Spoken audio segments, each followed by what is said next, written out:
La nouvelle ne présente pas de risque particulier pour la santé, mais elle montre combien notre environnement est touché par des événements, même lointains. L'immense incendie du Portugal a des effets dans notre ciel, a révélé la RTS. Regardez cette photo de l'Institut Paul Scherrer.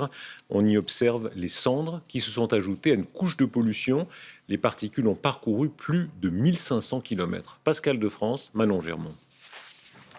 Le gigantesque incendie de forêt au Portugal a des répercussions jusqu'en Suisse. Les cendres ont parcouru plusieurs milliers de kilomètres pour rejoindre le plateau roman. Ici, on voit une image satellite avec la fumée qui se crée et qui part. Et après, nous, on peut calculer où va aller cette fumée. Et puis, on voit que cette fumée est partie du Portugal, a traversé l'Atlantique et a été transportée jusqu'à la Suisse. Ici, l'Institut mesure la quantité de particules qui se trouvent 3 km au-dessus de notre tête.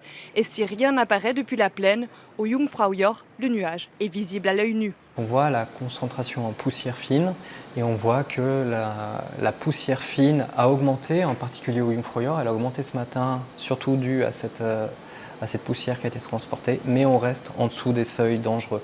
Une couche de cendres de 2 km d'épaisseur sur toute la Suisse, mais pas de panique.